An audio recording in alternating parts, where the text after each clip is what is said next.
Assalamualaikum warahmatullahi wabarakatuh. Perkenalkan, nama saya Nur Amalina. Kali ini saya akan membahas sebuah kasus kriminalitas era digital, yaitu penipuan bantuan pemerintah dengan teknologi deepfake AI di Indonesia.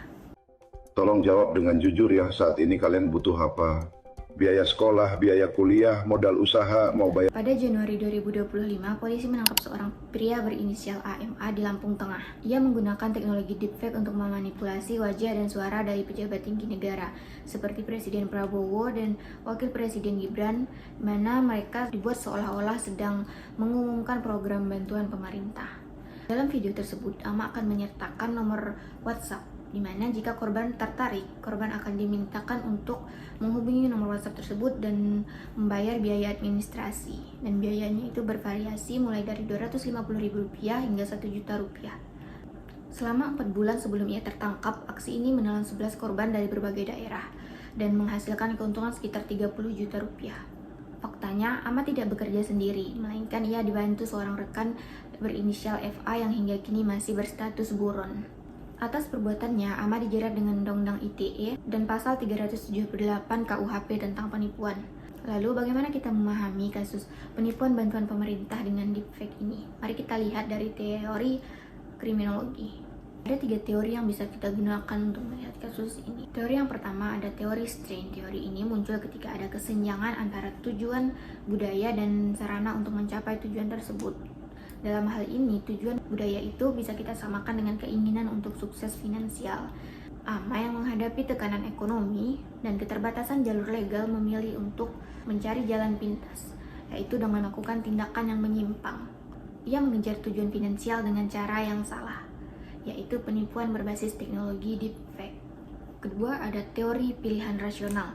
AMA bertindak setelah menghitung untung rugi. Ia tahu resiko hukum, tapi menilai keuntungan finansial jauh lebih besar daripada resiko hukum tersebut.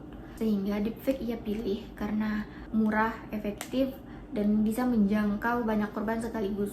Ini menunjukkan bahwa kejahatan bukan sekedar tindakan nekat, melainkan hasil keputusan rasional yang penuh perhitungan. Yang ketiga, ada teori differential association yang dikenalkan oleh Sutherland, di mana ia mengungkapkan perilaku kriminal tidak muncul secara tiba-tiba, melainkan dipelajari dari interaksi sosial.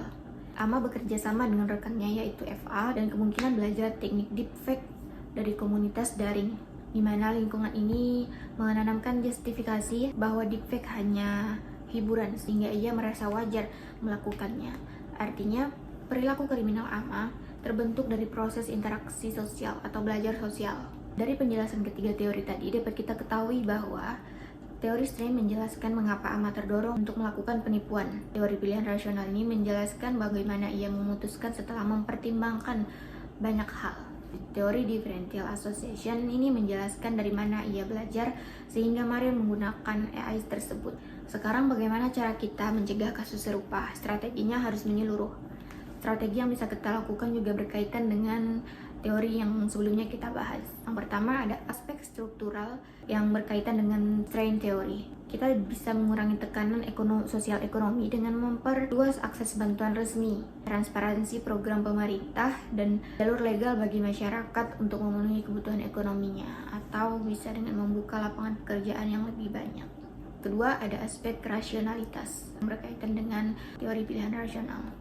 Buat pelaku berpikir 2 kali untuk melakukan tindakan pidana dengan cara memperberat sanksi hukum, meningkatkan kemampuan aparat untuk mendeteksi deepfake, mempersempit peluang kejahatan digital. Terdapat juga aspek sosial yang berkaitan dengan differential association, ubah lingkungan belajar masyarakat. Caranya, tingkatkan literasi digital, lakukan kampanye edukasi soal ciri-ciri penipuan online, dorong komunitas daring agar tidak menormalisasi penggunaan deepfake untuk kejahatan. Terdapat juga upaya praktis. Upaya praktis ini ada jangka pendek, yaitu sosialisasi literasi digital dan verifikasi bantuan hanya lewat aplikasi resmi pemerintah. Upaya praktis jangka panjang itu reformasi Undang-Undang ITE agar secara eksplisit mengatur tentang deepfake. Kerjasama dengan platform digital untuk mendeteksi serta menurunkan konten palsu, dan kembangkan teknologi deteksi berbasis AI yang akurat. Setelah seluruh penjelasan tadi dari teori hingga penanggulangannya, dapat kita tarik kesimpulan kasus AMA ini membuktikan bahwa kejahatan digital bukan hanya soal teknologi, tapi hasil dari tekanan sosial, kalkulasi rasional, dan proses belajar sosial. Dampaknya tidak hanya kerugian finansial, tapi juga hilangnya kepercayaan publik terhadap informasi digital. Dengan kombinasi literasi digital, regulasi hukum, deteksi, dan dukungan bagi korban, Indonesia bisa lebih siap dan kita bisa melindungi masyarakat dari jebakan serupa di masa depan. Sekian pembahasan yang dapat saya berikan. Assalamualaikum warahmatullahi wabarakatuh.